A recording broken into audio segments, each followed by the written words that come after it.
तो यार अब करेंगे हम गूगल का क्वेश्चन, क्योंकि मैंने सीटी लास्ट लेक्चर में पढ़ाया था और वो फ्राइडे को लिया था। फ्राइडे को मैं जबकि इंटरव्यू क्वेश्चन कराता हूँ, लेकिन मैंने सोचा था सीटी को समझाना बहुत जरूरी है। जिसने सीटी का वीडियो नहीं देखा है तो जाके एसक्यूएल में जाके वो वीडियो देख लो, इंपॉर्टेंट वीडियो है।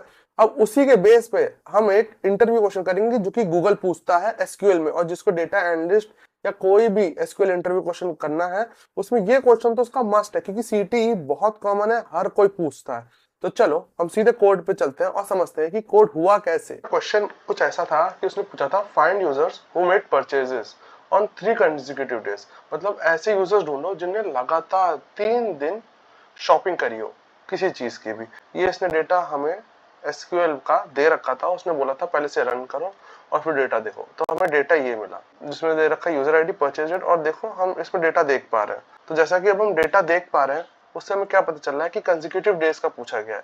तो जैसा कि इसमें तुम देख पा रहे हो 1 2 3 और सेम यूजर आईडी है, तो हमें ये वाला एक आउटपुट मिलेगा क्योंकि ये कंसेक्यूटिव डेज है। ठीक है, सिमिलरली 102 का देखते हैं, डे 1 डे 3, मतलब अप्रैल की 1 और 3 में क्या है, कंसेक्यूटिव नहीं है, तो ये तो नहीं आएगा। 103 कंसेक्यूटिव 3 दिन है, नहीं है, क्योंकि देखो डे 1 डे 2 डे 3 की जगह डे 4 है, तो ये भी कंसेक्यूटिव नहीं है। तो आउटपुट में तो हमें सिर्फ यही आएगा। तो इसका ड्राई रन करके हम समझते हैं। हमें पता है कि हमारे पास एक ही टेबल दे रखी है, तो हमें डेटा को रीयूज करना पड़ेगा।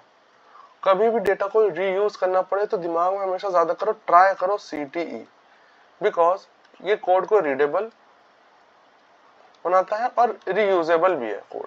ठीक है, और जब तुम किसी इंटरव्यू में सीटीई से करोगे तो एक इंप्रेशन अच्छा ही पड़ेगा। तो अब हमने सीटीई यूज करना, इतना हमें पता चल गया है। अब हमें क्या जानना है कि कंसेक्यूटिव डेज, तो मतलब हमें अगर परचेज डेट इस दिन की है, ये है परचेज डेट, तो हमें एक नेक्स्ट डेट बनाने का देखना पड़ेगा जो हमें इसकी अगली डेट, जो कि 1 की जगह 2 है, यहाँ पे जैसे 1 था तो यहाँ पे 2 है, और अब हमें 3 जाना है जो कि है नेक्स्ट टू नेक्स्ट डेट। समझ रहे हो? तो ये 3 स्टेप में करना पड़ेगा, समझ पा रहे हो?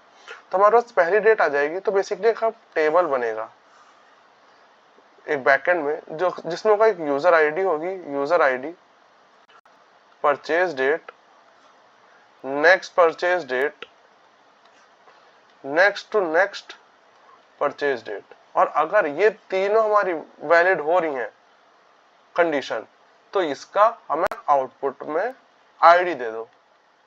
ठीक है, समझ गए यहाँ तक? ये होगा इसका बेसिक ड्राई रन और यही इसका लॉजिक होगा। तो अब हम सीधे कोड पे चलते हैं और समझते हैं ये कोड होगा कैसे। तो यार ये है एसक्यूएल वर्कबेंच। इसमें मैंने वो कोड जो गूगल ने दिया था वो डाल के अब उसे रन करके देखते हैं। ठीक है, तो जब कोड रन किया तो आपने देख लिया होगा कि एक परचेजेस का टेबल नीचे है जिसमें यूज़र आईडी और परचेज डेट के साथ है। ठीक है, अब हम अपना सोल्यूशन सॉल्व करते हैं। ठीक है, ये तो हमारे प्री रिक्विजिट्स में था। अब सोल्यूशन कुछ ऐसे जाएगा कि पहले हम क्या करना है, हमें सेलेक्ट करना है।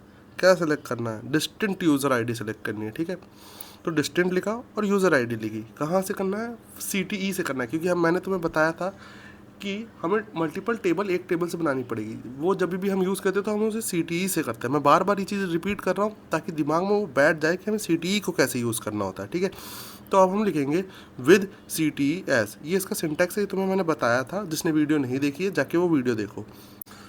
तो अब हम लिखेंगे सिलेक्ट स्टार। स्टार का मतलब पता होता है ना कि सारे टेबल को कंसिस्ट लेना है। ठीक है, तो उसके बाद हम लिखेंगे लीड परचेज डेट कॉमा 1। अब लीड का मतलब क्या होता है, बहुत इंपॉर्टेंट है ये समझना, क्योंकि लीड हमारा क्या करेगा, जो परचेज डेट है उसकी नेक्स्ट डेट को फाइंड आउट करने में काम करेगा। ठीक है, तो लीड से हमें उसका क्या चाहिए, हमें लीड से हमें उसका परचेज डेट का नेक्स्ट डेट चाहिए, तो कॉमा 1। अगर हमें लीड का नेक्स्ट टू नेक्स्ट डेट चाहिए तो परचेज डेट का सेकेंड 2 लिखेंगे। ठीक, तो अब हम लिखेंगे lead purchase date comma 1 over partition by user ID order by purchase date as next date. ठीक है, अब जैसे मैंने ड्राई रन में तुम्हें समझाया था कि हमें उसकी नेक्स्ट डेट जाननी है, तो ये बेसिकली पूरा जो लीड से लेके एज नेक्स्ट डे है, ये हमने एक टेबल बना दी है जो कि है टेबल का नाम होगा नेक्स्ट डे, और इसमें वो परचेज डेट का अगले डेट को चूज़ करेगा, पार्टीशन बाय करेगा यूज़र आईडी से। सपोज यूज़र आईडी 101 था हमारा, और ऑर्डर बाय करेगा परचेज डेट, जैसे डेट 1 था, 2 था, 3 था, तो उसका नेक्स्ट डेट जो आएगा 1 का, उस हिसाब से ऑर्डर बाय करेगा और उसे नेक्स्ट डे में लिख देगा। सिमिलरली हम दूसरे का भी कॉपी पेस्ट करेंगे और परचेज डेट 2 कर देंगे, क्योंकि हमें नेक्स्ट टू नेक्स्ट डेट चाहिए, ठीक है। और partition by same user ID, purchase date, और उसे हम नाम दे देंगे डे आफ्टर नेक्स्ट डे। तो ये बेसिकली आपके 2 टेबल बन गए हैं जो मैंने आपको डायग्राम में बताया था। अब हम इसे लेंगे कहाँ से? फ्रॉम परचेजेस, क्योंकि ये हमने टेबल ही ऊपर बनाई थी, याद होगा ये हमारा क्वेश्चन में था कि परचेजेस टेबल है, ठीक है। तो अब हम क्या करेंगे? अब बस कुछ नहीं करना है, अब हमें फ्रॉम सीटी लिख दिया था हमने वहाँ तक। अब उसके बाद हम लिखेंगे where date difference next day comma purchase day 1 का हो, ठीक है। जो हमारा नेक्स्ट डे की एक टेबल थी और परचेज डेट की टेबल थी, उसमें जो डिफरेंस हो डेट का वो 1 हो, और उसी के साथ नेक्स्ट टू नेक्स्ट डेट का परचेज डेट और उसका डे आफ्टर नेक्स्ट डे का डिफरेंस 2 हो, ठीक है। अगर ये दोनों कंडीशंस आपकी जस्टिफाई हो रही हैं तो हमें आउटपुट दे दो यूज़र आईडी, ठीक है। अब हम इसे रन करके देखते हैं। थोड़ी प्रॉब्लम हुई थी, मैं वेयर लगाना भूल गया था। अब रन करके हमें दिख गया है कि 101 आ गया, जिससे हमारा आउटपुट सही है। ऐसे ही वीडियोस जानने के लिए सब्सक्राइब करते रहो।